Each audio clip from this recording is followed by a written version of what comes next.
ketetapan. Jadi tinggal nunggu waktu saja untuk ditetapkan. Ada lima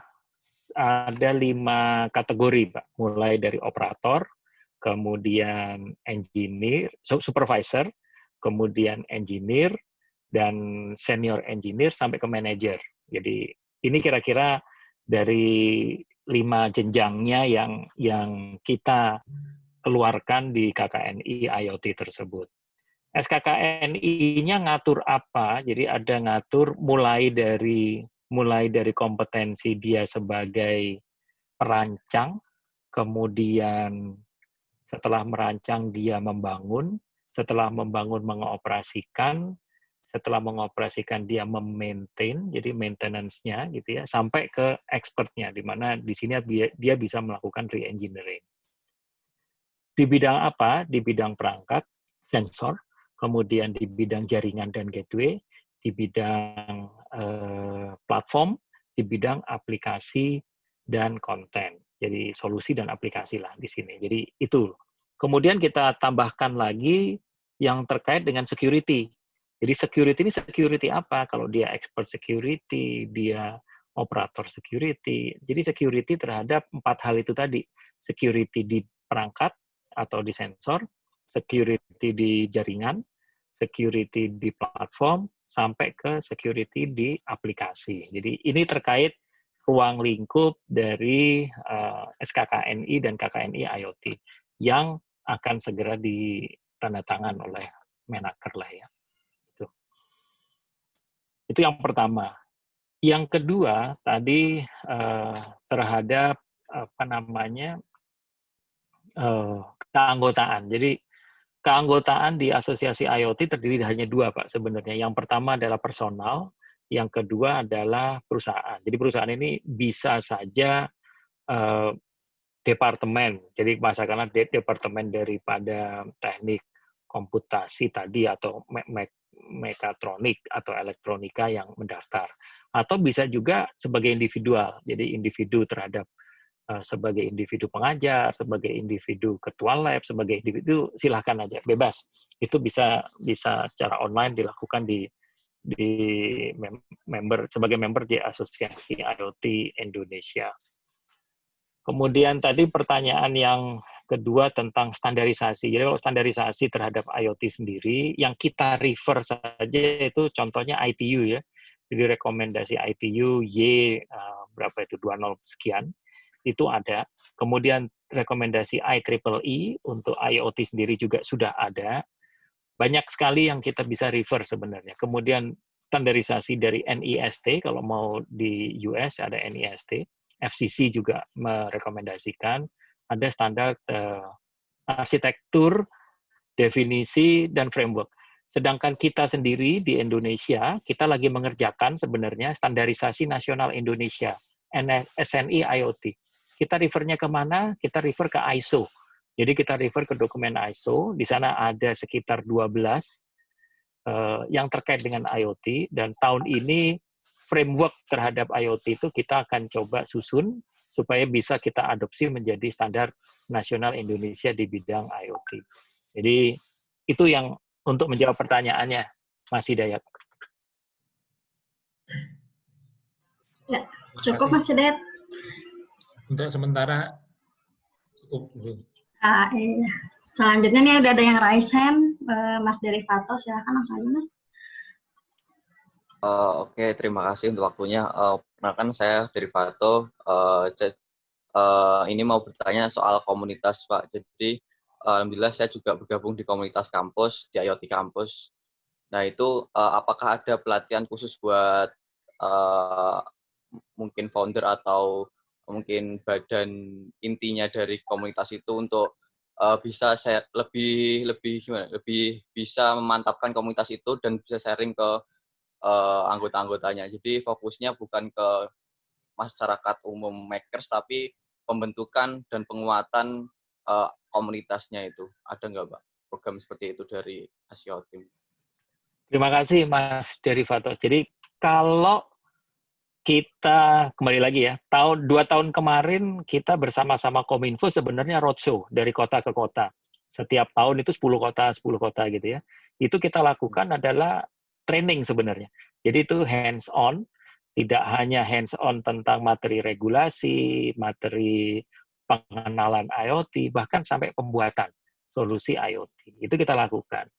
Tahun ini karena pandemi, jadi kita lakukannya secara online semua.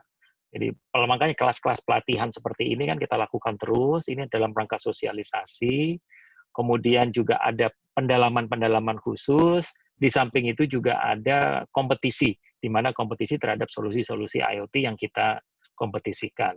Itu kita lakukan secara online di tahun ini. Biasanya kita lakukan secara offline, dan offline itu kita dari kota ke kota itu ada 2 hari. Hari pertama itu tentang pengenalan umum, hari kedua hands-on untuk membuat solusinya. Jadi kalau kita kan selalu mengatakan IoT itu tidak bisa hanya teori, tapi juga harus praktek. Jadi kita berikan perangkat, kita berikan sosialisasi bagaimana cara merangkai dan mengemasnya sehingga menjadi satu solusi. Di samping itu, di hari pertama biasanya kita juga lakukan sosialisasi bagaimana memperluas pasar, bagaimana mengembangkan komunitas, bagaimana membuat satu solusi yang menjawab terhadap kebutuhan kedaerahan. Jadi yang kita lakukan tahun lalu misalkan kita ke Lombok gitu, dikala itu banyak sekali karena memang waktu itu ada gempa, ada puting beliung di sana, akhirnya banyak sekali solusi-solusi yang IoT dari rekan-rekan di daerah Lombok yang menjawab terhadap sensor-sensor itu. Bagaimana sensor gempa, bagaimana sensor kegempaan, sensor longsor, sensor terhadap angin, puting beliung gitu ya. Jadi ini menjadi solusi yang kedaerahan yang ada. Jawabannya seperti itu, Mas. Jadi kalau ditanya lagi, kelanjutannya seperti apa tahun ini? Tahun ini kita insya Allah lagi ngerjakan silabus untuk materi pelatihan. Pelatihan yang pertama yang kita canangkan itu nanti akan kita lakukan kalau tidak ada aral melintang dan modulnya selesai di bulan Agustus ini, kita akan mulai lakukan bulan September. Sehingga dari bulan September itu nanti kalau ada pelatihannya, 2 hal dulu yang kita lakukan, yaitu modul untuk jadi operator dan modul menjadi engineer, itu dulu. Begitu itu sudah, di bulan September, nanti akan ada ujiannya di bulan Oktober, sehingga kalau lulus ya sertifikasi bisa kita keluarkan di bulan Oktober. Itu yang dalam jangka waktu dekat yang kita bisa lakukan saat ini. Mudah-mudahan teman-teman yang lagi giat-giatnya bikin modul dan ngumpulin modul-modul untuk nanti bisa dilakukan training online dan sertifikasi online bisa tetap inline di time schedule itu, Mas. Ya, terima kasih, Pak. Mungkin Sama-sama. ada satu lagi, boleh nggak? Oh, boleh dong. Jadi ini juga meneruskan dari pertanyaannya Pak Hidayat tadi. Jadi kan menanyakan masalah member yaitu masalah yang personal itu pendaftarannya gimana? Apakah cuma join ke grup tadi apa Telegram itu? Atau ada persyaratan pendaftaran lainnya di website atau media lain gitu? Pendaftarannya online di bit.ly/member ACOT. Nah, di sana bisa diisi member ACOT, M-nya besar ya, bit.ly/member ACOT, ACOT-nya besar semua. Nah, di situ nanti bisa diisi untuk mendaftarkan. Sebenarnya yang Telegram Group itu kan merupakan satu additional ya, setelah Anda melakukan pendaftaran di situ, baik itu personal maupun korporasi, baru mendapatkan salah satu fasilitas yaitu di Telegram Group. Terima kasih, Pak. Monggo. Oke, ada lagi mungkin dari teman-teman makers? Ya, Mas Bima Satria. Ya, selamat siang, Pak. Selamat siang, Mas Bima. Saya ingin bertanya terkait regulasi peralatan wireless. Nah, di sini kan saya membangun sebuah proyek smart building. Apakah device yang saya buat itu perlu sertifikasi terlebih dahulu, Pak? Jika iya, apakah dari ACOT memfasilitasi hal tersebut? Pertanyaannya, apakah perlu? Tentunya kalau itu dikomersialisasikan, perlu. Apalagi dipakai untuk publik ya. Tapi kalau dipakai untuk R&D, dipakai untuk coba-coba, ya sudahlah, itu kan skalanya lab ya, itu bisa dimasukkan ke sana. Kemudian bagaimana mekanismenya, tentunya sudah ada online kok Mas, jadi bisa daftar sertifikasi perangkat itu online. Nggak perlu juga offline gitu ya.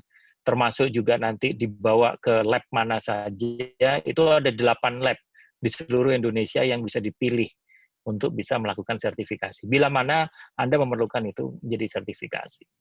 Kalau kita selalu mengatakan kalau masih 1 biji, 2 biji ya silahkan saja dicoba. Nanti kerangkanya kan uji coba dulu gitu ya. Tapi kalau memang ini nanti sudah menjadi akan dipasarkan dalam jumlah yang masif, nah disitulah perlunya sertifikasi. Dan sertifikasi itu ingat bila mana itu memang menggunakan frekuensi radio ya. Jadi kalau nggak pakai frekuensi radio juga sebenarnya juga nggak butuh sertifikasi gitu ya. Berarti seumpama kita pakai frekuensinya WiFi yang 2,4 itu nggak perlu sertifikasi, Pak ya? Kalau 2,4 kan pakai frekuensi radio, perlu. Oh, perlu juga. Iya, tapi kalau misalkan Anda pakai kabel, pakai RJ45 gitu ya nggak perlu lah. Kan ada juga smart building yang masih pakai RJ45 semua ya. Iya.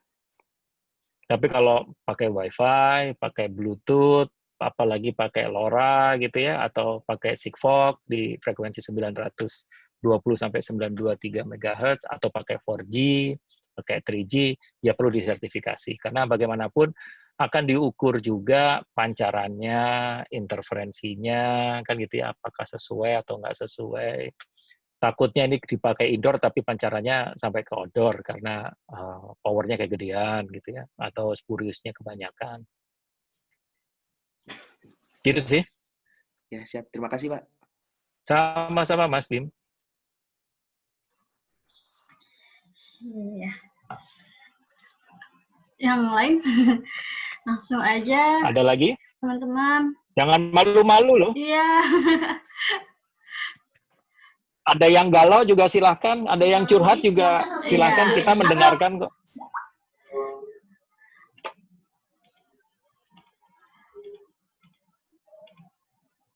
Saya tanya kembali, Pak. Oh, silakan Mas Hidayat. Lanjutkan terkait dengan frekuensi tadi. Yang pertama, kalau misalnya sistem itu kita bangun dengan model Open BTS. Kan banyak sekali di pasaran itu Open BTS. Nah, apakah nanti itu masuk bagian yang harus berizin atau tersertifikasi? Itu yang pertama. Kemudian yang kedua, mungkin ini terkait dengan asosiasi. Program pemerintah di Kemendikbud itu kan ada kampus Merdeka, Merdeka Belajar. Di mana mahasiswa itu kan diminta belajar di luar program studinya ke industri misalnya 6 bulan atau 1 tahun bahkan. Nah, pertanyaannya apakah sudah ada planning, perencanaan atau dukungan terkait dengan kegiatan ini? Apa kampus Merdeka atau Merdeka Belajar sehingga nanti mahasiswa itu bisa belajar mungkin di instansi atau di industri di bawah asosiasi misalnya bisa nyandar kemana sesuai dengan kompetensinya. Makasih Pak Teguh. Terima kasih. Jadi yang pertama Open BTS ya Mas. Open BTS itu kan tetap saja menggunakan frekuensi radio. Tentunya inisiatif Open BTS itu banyak. Sekarang lagi dicoba juga oleh operator-operator, baik itu operator yang besar maupun yang operator kecil, untuk bisa menerapkan Open BTS. Baik itu Open BTS yang hanya 3G, atau bahkan yang sudah 4G dan ready untuk 5G. Gitu ya. Lagi dicoba semua, Mas. Tapi sepengetahuan saya juga, bahwa itu tetap saja harus disertifikasi. Begitu itu digunakan untuk layanan publik. Karena kan bagaimanapun, yang punya frekuensi kan tetap aja operator ya, Mas. Jadi, seluler gitu atau layanan publik internet gitu ya. Itu tetap sebagaimana kita melihat juga contohnya yang paling gampang akses point. Akses point Wi-Fi itu juga ada sertifikasi Dirjen Postelnya kan gitu ya. Dan itu pun walaupun penggunaannya gratis digunakan atau kita belinya sekali aja, habis itu nggak bayar lagi apa frekuensinya. Jadi itu yang dilakukan.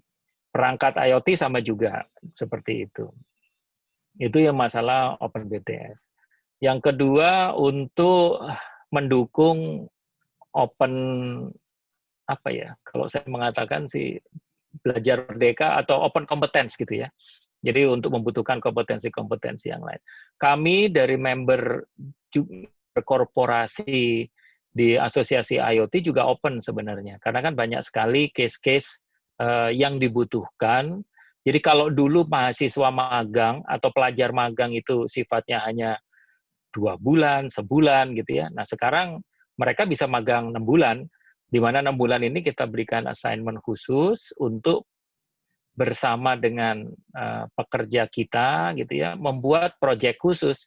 Jadi ada misalkan tadi kan ada yang bikin smart building, ada yang bikin smart government, ada yang bikin itu proyek-proyek yang sifatnya kita libatkan langsung ke proyek. Dari situ nanti hasil pekerjaan mereka tentunya ini bisa diadopsi oleh kampus gitu ya, menjadi SKS ya. Sebenarnya sama dengan KKN aja lah. Kalau kita ngelihatnya gitu ya, kalau KKN biasanya kan 3 bulan, 4 bulan, nah ini 6 bulan. Dan ini bisa dikonversi dengan tergantung universitasnya mau mengadopsi ini berapa SKS, karena mereka totally 6 bulan ini benar-benar bisa dikatakan magang bekerja di perusahaan-perusahaan member kita. Jadi itu dimungkinkan. Gitu, Mas. Terima kasih.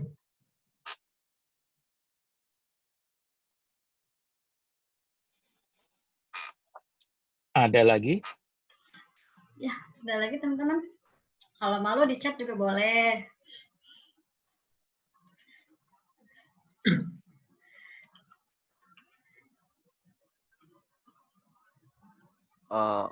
Izin bertanya. Boleh, Mas. Oh ya. Silakan. Melanjutkan masalah tadi magang dan lain-lain, mungkin ada nggak Pak saran perusahaan-perusahaan yang sudah sudah kompeten di bidang IoT dan bisa membuka magang untuk para makers? Terima kasih Pak. Sama-sama. Ada empat kategori perusahaan. Yang pertama perusahaan yang bergerak di bidang perangkat. Jadi kalau Anda lihat perangkat, member kita kan ada Polytron, ada itu macam-macam ya. Kemudian yang kedua, perusahaan yang bergerak di bidang jaringan, IoT. Jaringan dan gateway ini kan ada perusahaan telco lah gitu ya, yang punya jaringan yang berbasis seluler. Ada juga yang penyedia jaringan berbasis non-seluler. Jadi perusahaan-perusahaan yang provide Sigfox, Indonesia, LoRa gitu ya, itu bisa jadi tempat magang. Kemudian yang ketiga, teman-teman yang menyediakan platform. Jadi platform IoT kan banyak ya. Ada AWS, ada teman-teman Alibaba, ada juga di Bosch gitu ya. GE, Schneider gitu, ada di platform. Kemudian ada juga teman-teman yang menyediakan solusi. Jadi sistem integrator IoT itu juga banyak members kita. Tinggal dipilih aja. Misalkan teman-teman ini kompetensinya pengen mendalami di mana atau punya kompetensi di mana supaya nanti bisa kita matchingkan atau ya kembali lagi bisa menghubungi kepada member kita yang memang berada di ekosistem tersebut. Begitu sih. Ada juga teman-teman yang member IoT yang memang dia penyedia solusi IoT gitu ya secara menyeluruh, bisa juga ke sana. Contohnya kan e-fishery gitu ya yang udah kemana-mana. Kemudian teman-teman Decodex gitu kan, itu kan udah punya, dia bikin modulnya, dia bikin perangkat IoT, bahkan bikin solusi IoT juga, bisa juga jadi tempat magang. Jadi kira-kira itu. Silahkan saja dieksplor, dan membership IoT kan ada tuh di situ, siapa saja yang jadi member, di mana saja mereka berada, lokasinya gitu ya. dan kompetensi mereka apa saja, dan tentunya kalau mau matching ya tentunya di-matchingkan dengan teman-teman yang mau magang itu punya basic apa dan kemauan kemana, nah barulah itu nanti akan terjadi right and match ke sana. Gitu kira-kira. Terima kasih, Pak. Sama-sama.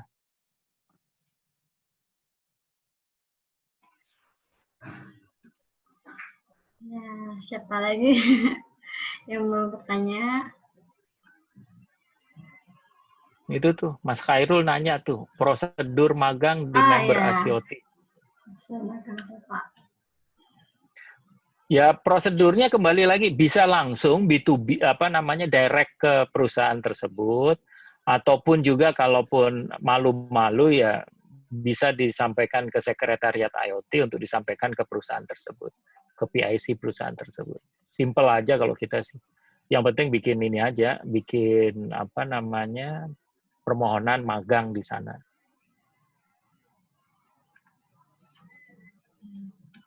Dan tentunya kita juga nggak bisa menjanjikan mereka bisa menerima sesuai dengan waktu yang Anda minta ya. Kadang-kadang kan setiap perusahaan punya policy sendiri. Mereka bisanya periodenya dari bulan apa sampai bulan apa gitu ya. Yang sama sisi yang kamu dari agak jauh dikit.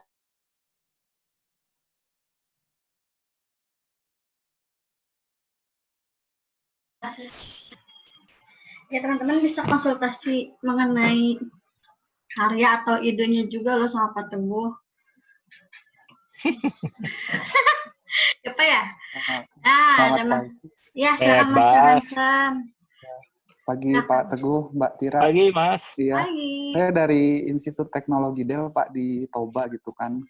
Wah, saya pernah ke sana tuh. Iya Pak, di dekat Danau Toba gitu kan. Kebetulan kami lagi ada rencana ngembangin alat IoT untuk monitoring air gitu, air Danau Toba gitu ya Pak. Nah, kalau misalnya kita buat device-nya gitu kan, apa perlu disertifikasi juga atau gimana itu Pak? Untuk monitoring. Kalau dipakai untuk keperluan R&D, dipakai untuk keperluan ini ya nggak usah Mas. Yang dikatakan butuh sertifikasi kan kalau mau dikomersialisasi gitu ya. Kalau kebutuhannya masih kebutuhan percobaan, uji coba, riset ya itu sih. Oke Pak. Kalau komunitas yang ada nggak ya Pak komunitas yang risetnya di ini IoT-nya untuk monitoring apa gitu air gitu kan? Banyak Mas. Ada ya? Banyak. Teman-teman juga bahkan kalau mau dengan teman-teman yang sudah jadi produknya pun ada gitu ya. Itu sudah bisa di reverse engineer. Bahkan kemarin juga teman-teman ada yang share di sini open source untuk thermal ya, untuk thermal, untuk monitoring suhu badan gitu ya. Itu juga di share di kita di asosiasi. Banyak Mas, silakan aja nanti pada waktu di grup kan kalau udah jadi member di grup kan tinggal teriak aja. Siapa yang sudah punya pengalaman boleh dong bagi-bagi pengalamannya. Ataupun kalaupun sudah ada yang punya repository di GitHub, bagi dong GitHub-nya gitu kira-kira. Oke Pak. Terima kasih Pak Teguh. Silakan.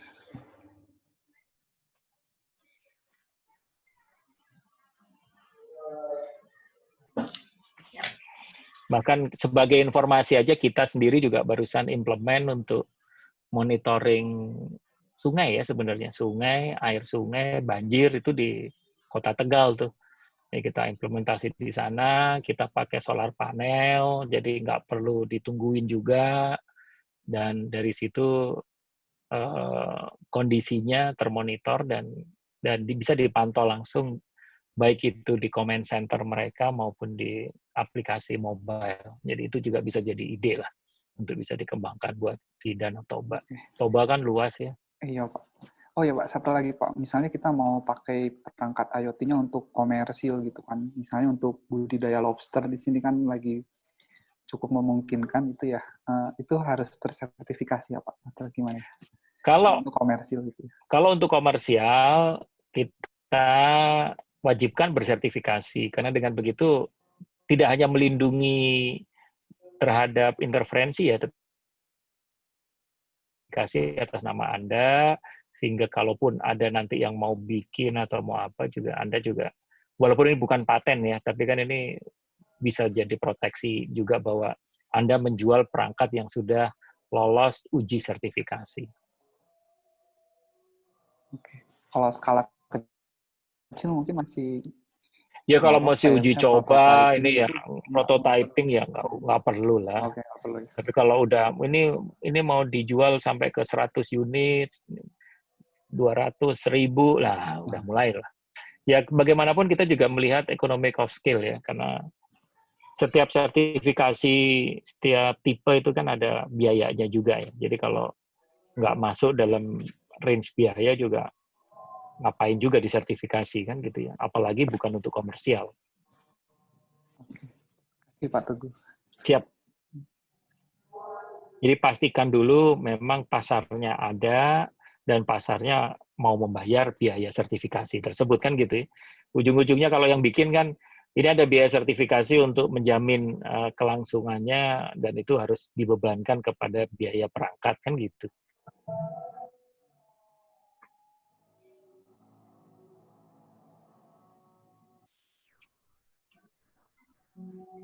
Oke, cukup Mas Johansen? Cukup Bu Mbak Tira. Oke, teman-teman yang lain, barangkali ada lagi 10 menit lagi tadi host ngumumin. Bebas, topik apa saja. Iya, bisa apa aja. Konsultasi. Masih Iya, boleh tanya tentang IoT Makers Creation nggak? Ya, boleh dong. boleh Mas. Jadi kan mungkin kemarin sudah dibahas, tapi kayaknya apa ya? Saya belum nangkep poinnya tentang masalah temanya itu, Pak. Kan masalah pandemi itu gimana sih cakupannya? Apakah benar-benar harus menyelesaikan pandemi ini atau gimana? Nah, jadi tema utamanya kan tentang pandemi gitu ya. Apakah itu deteksi, apakah itu untuk bantu deteksinya, ataukah itu untuk membantu penyebaran supaya tidak penyebar, apakah itu membantu solusi untuk mengatasinya, atau di sekeliling itu juga nggak masalah gitu. Monitoring misalkan, nggak. Jadi open lah. Sebenarnya kenapa kita ambil topik pandemi karena memang saat ini lagi pandemi. Jadi kita berharap bahwa teman-teman yang punya ide itu bisa membuat solusi untuk menjawab kegalauan semua pihak terhadap pandemi. Kegalauan itu kan bukan berarti hanya mengobatin gitu ya, tapi juga mulai dari memantau, memonitor, prevent gitu ya, membantu baik itu ekosistemnya yang menangani masalah kesehatan ini ataupun yang lain. Jadi untuk masalah kebersihan juga nggak masalah kan gitu ya. Pandemi juga kan, nyemprot desinfektan juga nggak masalah kan, itu juga dipakai untuk mengatasi gitu misalkan. Jadi luas sih sebenarnya, tapi memang kita coba fokuskan, coba deh yang berhubungan dengan bagaimana kita menjawab solusi IoT yang menjawab terhadap pandemi ini. Aspeknya yaitu tadi, luas, mulai dari preventif sampai ke kuratif kalau bisa ya, tapi kan bagaimanapun juga mulai dari monitoring sampai ke pengobatan. Pasca juga masih ya, pasca itu kan masih terus continue monitoring misalkan, atau tracing juga menjadi solusi. Kalau misalkan yang nggak terkontak lah, yang nggak apa ya, dalam lingkup pandemi misalkan, tapi dampaknya itu karena pandemi misalkan kayak sekarang isunya kan banyak rumah-rumah itu yang komplain karena PLN-nya melonjak, padahal penggunaan yang di rumah itu Nggak apa-apa. Lebih tinggi. Nggak apa-apa. Itu juga masih terkait dengan pandemi kan, karena Anda menyelesaikan masalah PLN yang saat ini belum two way. Ini menjadi two way. Dengan begitu selama pandemi ini akan bisa terjadi otomasi, efisiensi gitu, makan. Silahkan aja. Kan itu semua terkait dengan kondisi kita di kala pandemi ini kan. Jadi bukan hanya masalah pandeminya sendiri ya maksud saya, tapi juga kondisi ke sekitar kita yang terdampak dengan pandemi, kita berikan solusi. Ya termasuk itu tadi, komplain PLN, komplain air gitu kan, apalagi aqua, distribusi makanan gitu kan bisa juga. Selama pandemi ini kan kita terpengaruh nih karena distribusi makanan tidak lancar. Kalaupun kita harus beli makanan, milihnya gimana gitu di pasar kan. Nah, itu juga bisa dibuatkan solusi. Terima kasih, Pak. Sama-sama. Yang jelas semua aspek kehidupan yang terkait dengan kita dan pandemi. Bagaimana kita improve, bagaimana kita bisa menjawab, mengatasi gitu ya. Itu yang kita kedepankan. Jadi semua kita kaitkan ke sana nih. Siap. Mempermudah, makanya kita tematik kita bagaimana kita mengenrich quality of life. Kan di situ aja nih. Dengan begitu kita bisa mengimprove segala sisi daripada pola interaksi kehidupan kita di masyarakat. Tentunya kalau ini sudah ada ke depan ya tentunya nggak akan ditinggalkan kan. Mau pandemi habis, mau pandemi ya tetap aja kurang lebih enak kan gitu ya. Lebih improve. Mana mau sih kita mau mundur kayak zaman dulu telepon harus pakai kabel. Kalau mau nelpon ke siapa antri dulu pakai koin di telepon umum. Udah nggak mau. Maunya pakai handphone masing-masing kan gitu. Internet yang dulu pakai dial up harus nunggu dulu connect, habis itu baru. Nah sekarang wireless semua maunya, nggak mau connect-connectan lagi. Kira-kira gitu. Jadi gimana seluruhnya itu kita arahkan untuk bisa mengimprove quality of life. Siap. Ini ada lagi tapi mungkin lainnya dulu aja. Silakan. Mas Jibril. Oke, ada yang Pak. open mic ya, silakan Mas Jibril. Iya. Jadi begini Pak, semisal saya mengembangkan alat untuk kesehatan. Nah, temanya itu kesehatan. Nah, itu kan otomatis harus ada uji klinis dulu tuh ya. Nah, apakah dari asosiasi itu bisa atau dari mana saya bisa melakukan uji klinis itu? Jadi gini Mas, Ya. alat kesehatan ada dua hal. Alat kesehatan yang memang intrusif gitu ya, yang harus dipakai, kemudian harus lolos uji klinis. Contohnya kan kalau ventilator yang kita pakai di dalam, kemudian ya harus melakukan intrusi terhadap kehidupan kita gitu ya. Orang ya itu harus diuji klinis. Tapi kalau alat kesehatan yang sifatnya hanya dipakai pelengkap, contohnya termometer gitu, itu kan nggak kritis amat gitu ya. Kemudian yang ngitung detak jantung dari luar gitu, nah itu kan juga nggak kritis amat. Bisa jadi consumer market, jadi bisa jadi peralatan penunjang kesehatan, itu juga nggak perlu uji klinis. Tergantung kepada alat kesehatan seperti apa. Kalau alat kesehatan yang membantu dokter untuk contohnya ini, membantu untuk melakukan kateterisasi karena dia harus dimasukkan ke nadi dan segala macam, ya itu harus diuji klinis. Uji klinisnya kan ada, kita kemarin juga turut serta sebenarnya untuk mengawal ya uji klinis dari beberapa universitas yang punya inisiatif untuk melakukan pembuatan ventilator yang intrusif ya, yang di dalam, yang untuk penderita COVID.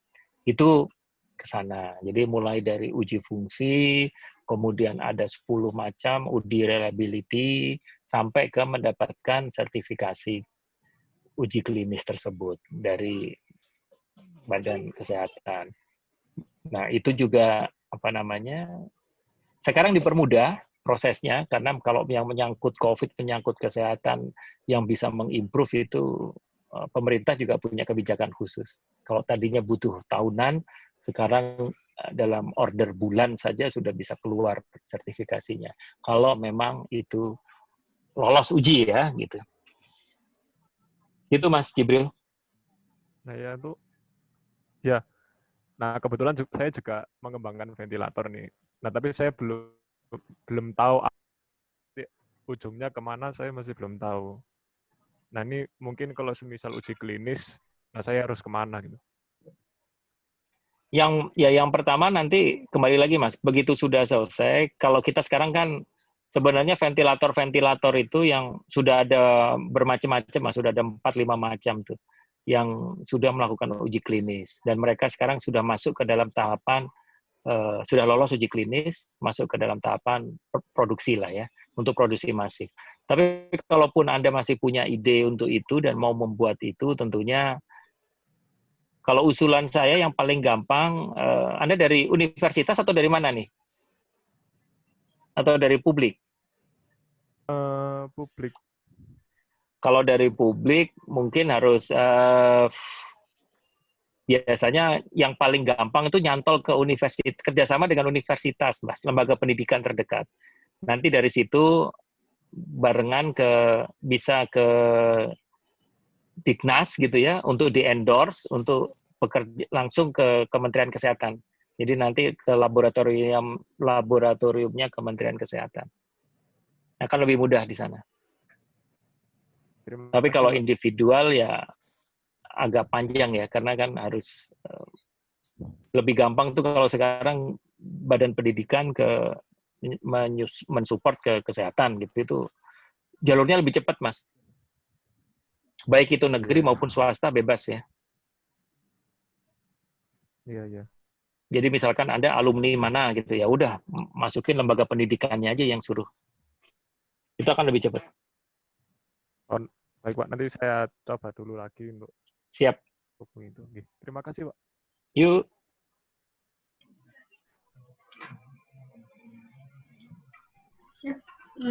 By the way, Anda lulusan mana Mas? Alumni mana? Mas Jibril? Malang, Brawijaya.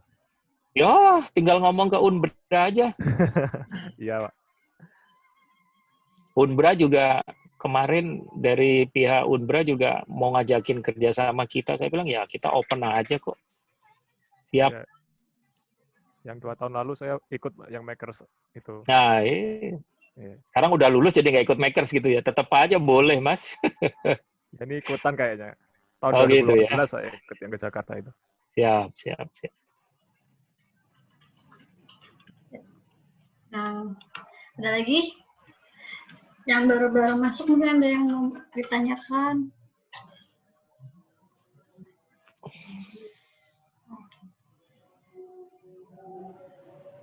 Tanyain satu-satu aja, Tir, siapa punya concern apa? Siapa tahu kita bisa menjawab. Oke, mungkin dari Mas Teguh Andrio. Ini ada concern apa, Mas?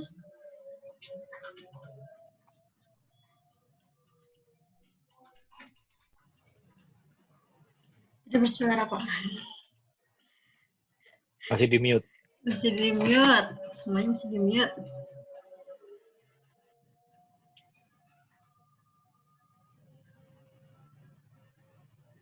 Wah, 1 menit lagi, ayo.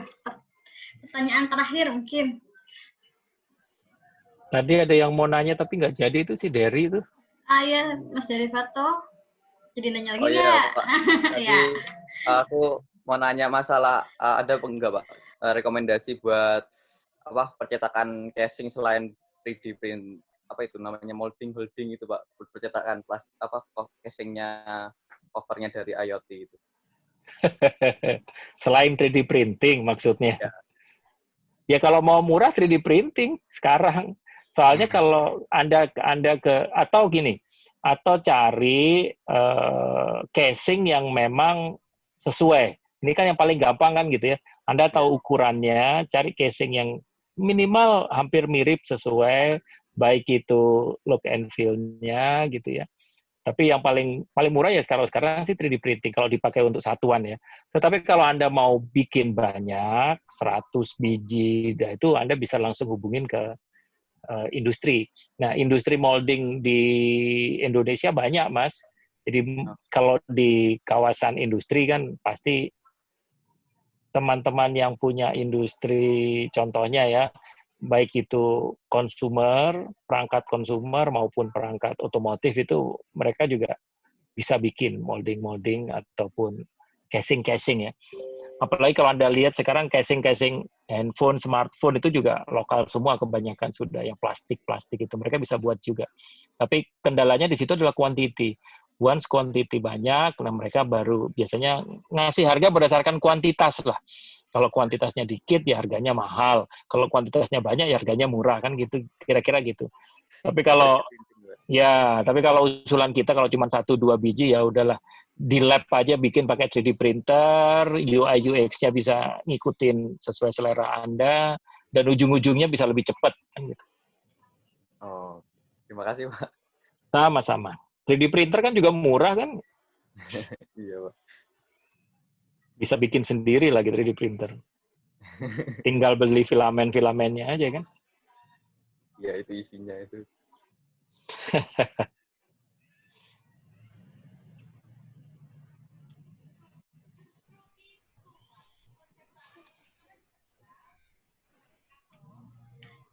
Waduh, udah diingetin tuh. Close dalam 50 detik. Ada yang mau tanya terakhir? 1 menit lagi. 45 detik. Udah puas semua kayaknya, Tir. Kayaknya udah banyak yang live deh, Pak. Sedikit boleh, Pak? Boleh, Mas. Silakan. Silakan. Jadi tadi kan Pak Teguh menyampaikan ada 4 kategori dari perangkat sampai ke solusi. Ya. Nah, dari situ kan ada satu hal yang terkait dengan platform. Ya.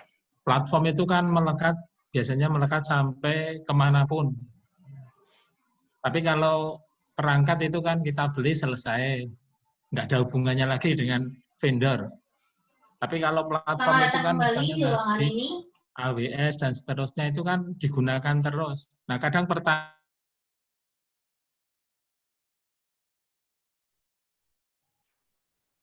Maaf. Ya.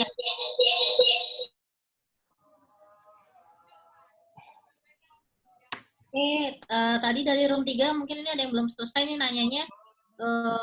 Mas Maulana, monggo. Ya. Selamat siang. Saya Maulana. Saya mau tanya, ini kan saya kebetulan itu research assistant di lab di kampus. Tadi katanya Pak Jo itu gimana caranya cari angel investor, yaitu dengan adanya haki kekayaan.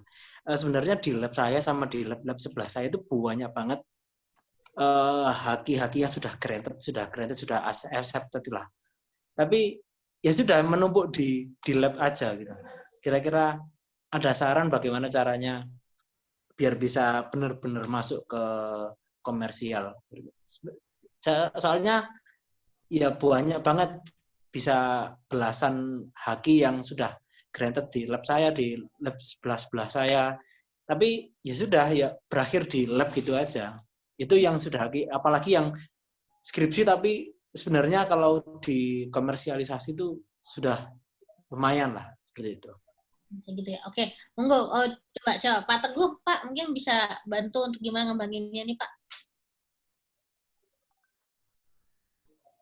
Sorry, tadi kurang menyimak. Hakinya banyak. Bagaimana ngejualnya?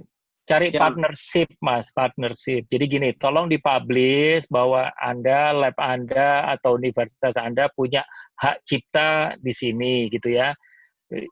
Problemnya satu kan, kalau nggak dipublish, ya mana kita tahu, kan gitu.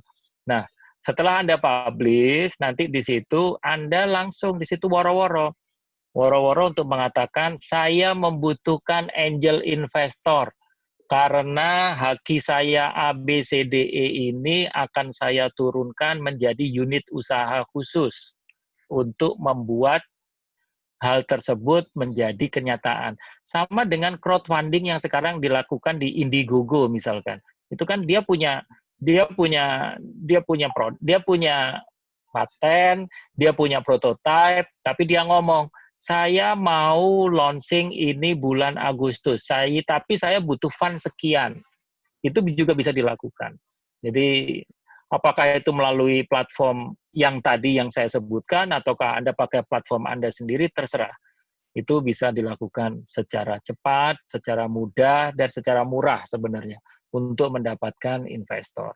Jangan malu-malu. Sekarang baik itu partner lokal, partner global juga sudah melototin kok yang begituan. Di mana bisa dilakukan juga bisa. Di samping itu, di antara member kita sendiri pun juga banyak nih yang mempunyai modal ventura. Kalau itu bisa dipublish, ya tentunya mereka bisa nge-pitching Anda langsung. Kita terbuka kok. Mereka bisa hubungin langsung B2B gitu, ataupun bisa lewat asosiasi, ataupun kita fasilitasi hal yang lain. Jadi semua media sekarang terbuka, mau direct, mau indirect, mau langsung, mau terang-terangan, mau malu-malu dikit, ya silakan. Tapi yang jelas jangan malu-maluin kan gitu ya. Ya. Terima kasih, Pak. Sama-sama. Oke, Mas Maulana ya. Ya. Oke, selanjutnya kita ke Pak Hidayat. Tadi di room 1 lagi nanya, terus sudah keburu keputus. Monggo Pak Hidayat.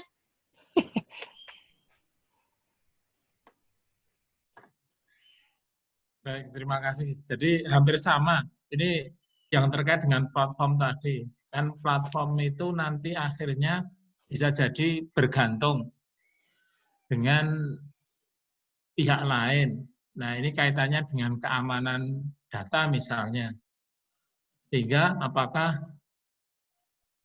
pengembang IoT ini juga harus membuat sampai ke platformnya itu sendiri untuk komersialisasi.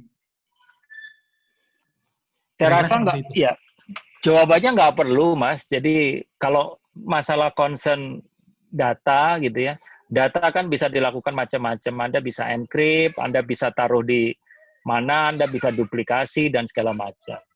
Dan kalau kita melihat sekarang platform-platform yang ada, contohnya kan AWS bentar lagi juga di Indonesia ada. Kemudian Alibaba Cloud ada di kita.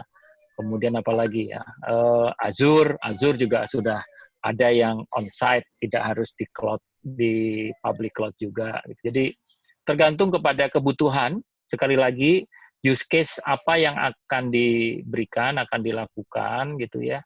Dan platform juga macam-macam sebenarnya. Ada platform yang terkait device management, ada platform yang terkait dengan security management, ada platform yang terkait data analitiknya, ada platform terkait dashboard atau presentation layer-nya gitu ya, sampai dengan platform yang terkait dengan security-nya. Jadi ini yang harus dipilah-pilah juga nih, Pak Hidayat, mau di mananya kita. Jadi kalau dikatakan mau tergantung, nggak mau pakai platform global, pakai platform lokal, platform nasional pun ada untuk device management. Jadi teman-teman telco juga banyak tuh, teman-teman Excel punya Flex IoT, teman-teman Telkomsel ada, Antares, segala macam. Jadi teman-teman Telkom juga punya. Silakan dipilih mana yang sesuai dengan kebutuhan dan mana yang sesuai dengan ujung-ujungnya kan pasar ya Pak, pasar yang disasar gitu. Kalau pasar yang disasarnya juga oke dengan hal itu, tentunya nggak ada masalah. Oke. Sip. Terima kasih. Sama-sama, Mas. Udah oke. Tadi ada dari ruangan 2 belum selesai nanya. Mbak Fitri, monggo Mbak Fitri.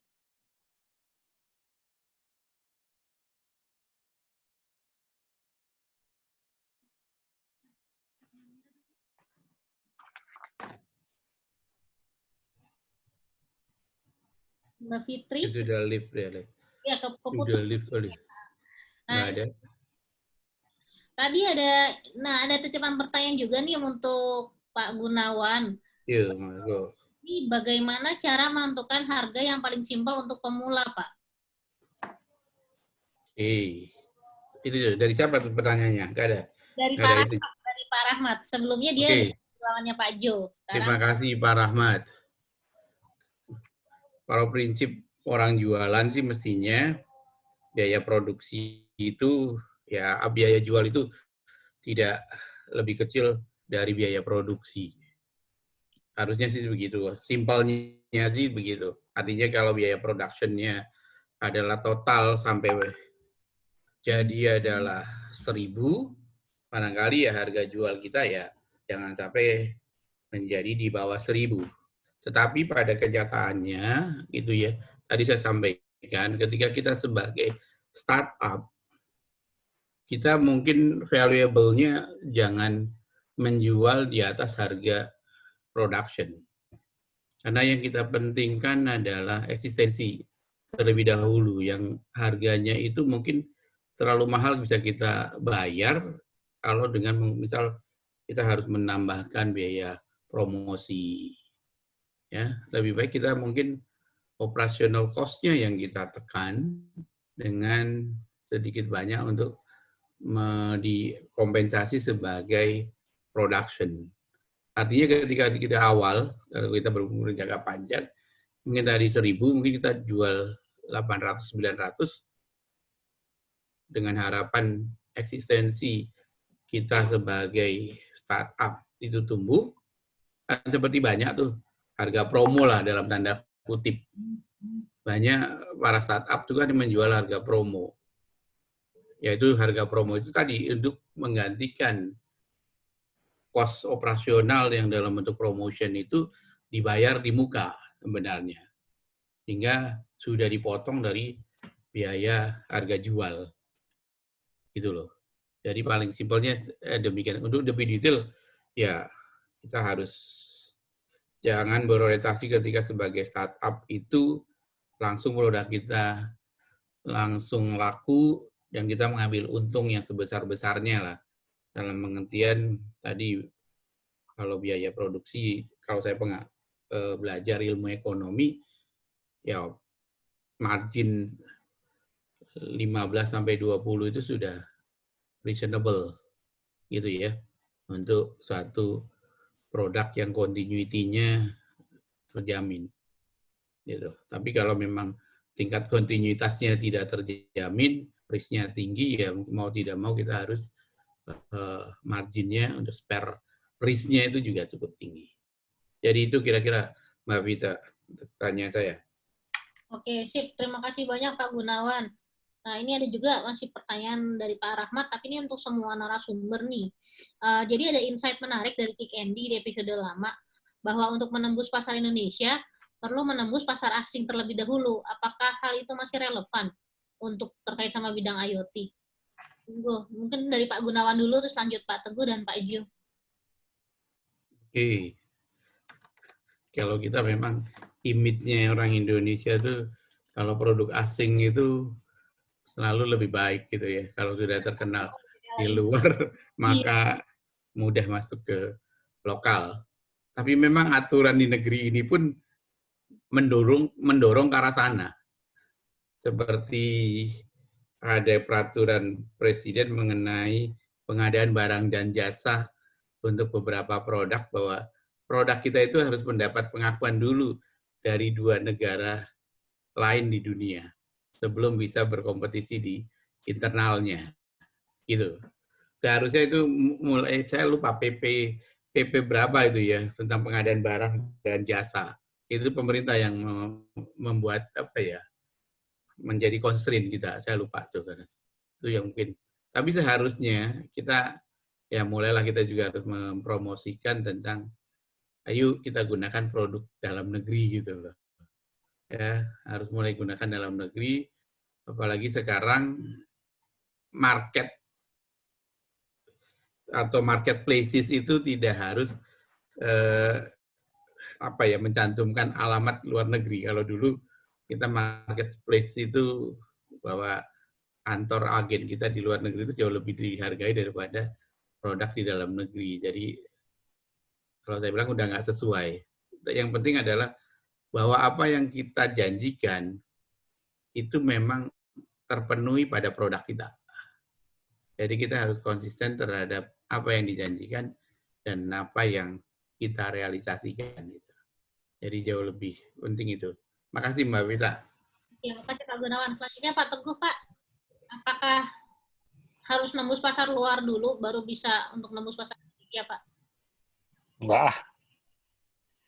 Nggak perlu. Tergantung target market, Mas. Jadi kembali lagi, yang paling penting kita harus bisa mengetahui kebutuhan daripada pasar kita.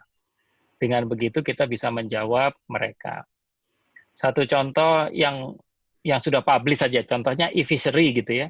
E-fishery itu ya dipakai di pasar lokal semua. Gimana ditambah udang, ada tambah udang 5, 6, 7, 8, mulainya sampai ke sekarang di seluruh Indonesia. Dan bahkan dari situ mereka bisa mendapat kepercayaan dari investor luar. Kita pun sama pada waktu bikin smart building, smart locker, bahkan platformnya kita buat sendiri, nggak harus ke luar dulu. Yang penting dalam, yang penting ada usernya mau make, usernya puas, dari situ bisa kita implementasi untuk yang lain. Gitu kira-kira Mbak Vita. Jadi jangan pesimis gitu. Bahkan kita juga masuk di kota-kota yang lain juga mengatakan ini produk lokal kok gitu ya. Dan itu mereka bisa accept. Baik itu untuk monitoring sungai, monitoring air gitu. Jadi nggak harus, tetapi kalaupun Anda bisa mendapat pengakuan global akan lebih bagus lagi, akan lebih artinya bahwa pasar Anda tidak hanya Indonesia tapi juga sampai ke regional bahkan bisa go global. Kalau mau begitu ya buat saja solusi di atas platform-platform global yang sudah ada, contohnya yang Bosch, GE gitu ya, Schneider gitu ya. Dengan begitu mereka bisa memasarkan produk-produk Anda juga secara global. Jadi pilihan Anda mau pakai yang mana tergantung kepada kebutuhan dan kemampuan daripada solusi yang Anda buat. Itu Mbak Vita. Oke, terima kasih Pak Teguh. Pak Jo, monggo Pak Jo, selanjutnya. Ya, kalau dari saya sih sama, mungkin mirip dengan Pak Teguh ya. Jadi kenapa pemerintah kita ngelempar keluar itu dulu, itu harusnya adalah masalah testing. Karena di Indonesia untuk testing dan review ya, itu dulu juga banyak yang nggak ada. Jadi Kominfo udah ngembangin lab-lab partner, salah satunya lab partner yang di luar Kominfo, itu misalnya kayak Polytron untuk pengujian dan lain-lain, itu udah langkah-langkah yang strategik. Tapi saya lihat juga kalau dapat pengakuan dari luar, itu sebenarnya untuk meringankan penyaringan ya, bahwa produk ini memang bagus. Produk ini udah diakuin oleh negara A, negara B dengan standarisasi Euro atau standarisasi US. Nah, contoh paling dekat adalah di alat-alat kesehatan yang merefer ke FDA. Jadi waktu kita punya pandemik seperti ini, Kemenkes karena alat-alatnya nggak tersedia di sini untuk melakukan pengujian ya mesti uji dokumen. Uji dokumen berarti ditesnya di lab luar negeri, setelah itu di uji dokumen di Indonesia, setelah itu surat izin edar baru dikeluarkan. Jadi sebenarnya itu latar belakangnya untuk dapat pengakuan dari luar sendiri. Jadi bukan masalah marketnya, tapi lebih ke kualitas barangnya ini gimana menurut dari tes dari negara-negara asing seperti itu. Tapi kalau untuk produk Indonesia sendiri, Polytron udah ngalamin juga waktu kita membuat masker. Jangan kaget kalau Polytron nyebrang ke masker, itu pengujiannya juga ternyata di lab-lab luar juga ketat banget. Jadi waktu kita pakai standarnya US FDA, nah ini itu lebih tinggi daripada standarnya yang ada di China seperti itu. Tapi untuk barang-barang saya rasa, apalagi si Pak Jokowi udah bilang bahwa kita mesti coba dahulukan barang-barang di Indonesia ya, dari Indonesia. Nah itu harusnya yang jadi trendsetternya itu sebenarnya harusnya government duluan. Karena dalam tanda petik kalau government aja nggak berani pakai barang-barangnya yang dihasilkan oleh teman-teman dari Indonesia, terus gimana makers yang masih portofolionya masih almost near to zero itu bisa dipercaya juga seperti itu. Jadi dengan BUMN yang pakai solusi dari makers Indonesia, meskipun itu cuma di etalase aja, di trial di tempat mereka, is a good value untuk portofolio teman-teman makers di Indonesia. Seperti itu sih Pak Vita. Oke, sip. Pak Jo, ini ada tambahan pertanyaan nih khusus buat Silakan. Pak. Apakah di Polytron ada program magang khusus IoT, Pak Jo? Bukan hanya magang, banyak yang orang-orang yang kita bina yang kemarin itu yang kontak ke saya malah akhirnya stay di Kudus malahan udah itu. Jadi kalau kalau mau udah nanti minta email saya, WA ke Bu Vita, kita selesaikan secara adat deh. Kalau perlu ini jangan lupa ikutan lomba IoT Makers Creation kan ya. Jadi ketahuan kan udah sejauh mana nih perangkatnya. Nah, itu itu yang nggak kita bolehkan di krunya yang udah gabung di Polytron, kita nggak perbolehkan untuk ikut lomba yang kayak gitu. Kenapa? Kita kepingin dapat outlook dari teman-teman yang netral. Maksudnya gini, kalau di Polytron, iya benar. Kalau di Polytron mereka pakai resource-nya kita punya lab pengujian, kita punya apa? Wah, nakalan ini ceritanya ini. Udah enggak ya nggak boleh ya. Jadi yang luar dulu, nanti kita baru bantuin dari belakang apa yang perlu diperbaiki dan go to marketnya seperti apa gitu. Karena gini, saya bisa jamin nggak hanya Polytron, saya bisa jamin ke teman-teman yang mau jual perangkat IoT-nya yang udah well package ya, udah bagus dan lain-lain, perkara nanti market mau nerima apa enggak, saya bisa jamin ini, saya bisa bawa Anda ke Blibli. Karena Blibli itu adalah grup kita dan dia memang punya untuk satu section yang untuk barang-barang produksi Indonesia. Nah, saya bisa push ke situ, gitu loh. Itu yang saya bisa bantu on the spot right now, gitu loh. Oke, siap. Ya ini untuk menjawab beberapa pertanyaan teman-teman dari online, yang ada di chat. Nanti di semua materinya video hari ini akan kita upload di YouTube Asioti. Jadi tetap bisa dibelajarin dan didengerin lagi. Terus untuk materi presentasinya sendiri nanti akan kita email barengan dengan sertifikat. Buat teman-teman yang belum ngisi formulir absensi, jangan lupa diisi formulir absensinya, karena di situ ada alamat email. Nanti kita akan ngirimin teman-teman mau materi-materinya. Dan ini mungkin pertanyaan terakhir sebelum ditutup acaranya. Buat yang mau bertanya bisa langsung raise hand. Pertanyaan terakhir pada bapak-bapak, ibu-ibu.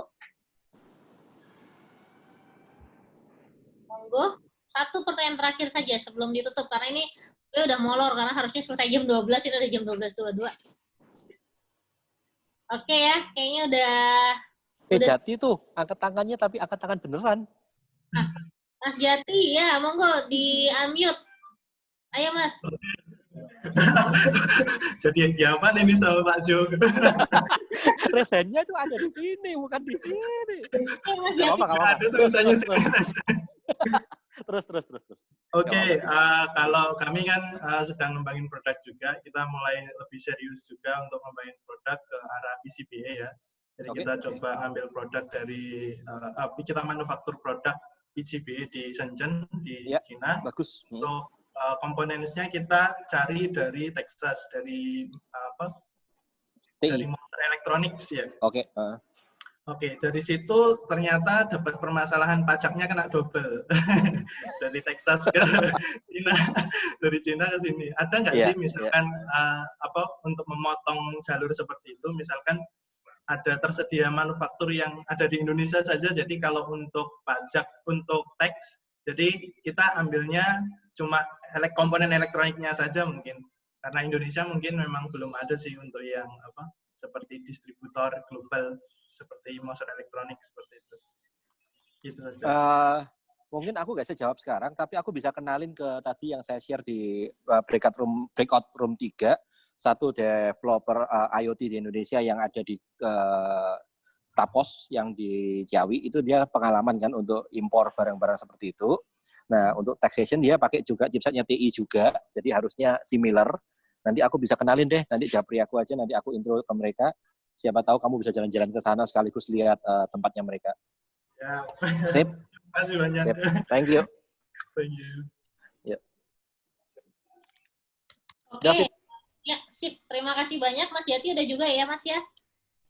Tanpa berlama-lama nih saya mau menutup acara ini. Saya terima kasih semua teman-teman. Jangan lupa buat ikutan kompetisi IoT Makers Creation 2020. Detailnya nanti bisa dipantengin terus di Instagram kita iot.indonesia. Atau kalau misalnya mau grup gabung di Telegram, nanti kita kasih juga alamatnya, linknya. Terima kasih semuanya kepada narasumber Pak Jogianto, Pak Gunawan Wibisono, Pak Teguh Prasetya, juga kepada Pak Indra Utama dari Kominfo yang masih bergabung sampai terakhir ini. Terima kasih banyak Pak Indra. Mungkin lagi meeting juga di tengah tadi. Untuk nanti hasil hari ini diskusi akan kita upload di YouTube-nya Asioti, juga di kelas-kelas konsultasi sebelumnya juga ada. Mohon maaf atas segala kesalahan. Saya Vita Maulani undur diri. Wassalamualaikum warahmatullahi wabarakatuh. Selamat siang. Ya. Selamat siang. Makasih Pak Gunawan. Makasih Pak Bun, makasih Pak Jum, makasih Fit, makasih rekan-rekan. Makasih Pak. Assalamualaikum. Terima kasih Pak. Mari. Terima kasih. Mari, sampai jumpa. Sampai jumpa.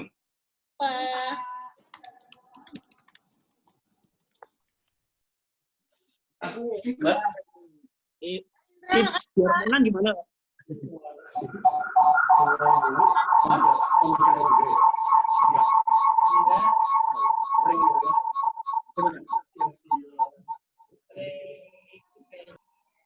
Mbak Pita, ya. Rekamannya pas di end katanya kayaknya muncul nih ya? Iya. Iya. Coba end ya? Ya, coba saya end ya. Oke. Mbak, biar menang gimana ya, Mbak? Biar menang tipsnya, kasih tips. Kasih bocoran. Lumayan lah buat lombanya itu. Udah submit belum? Belum. Masih proses. Sebanyak-banyaknya, misalnya dirimu punya tiga solusi, ya udah diikutin tiga-tiganya lah gitu. Jangan cuma satu.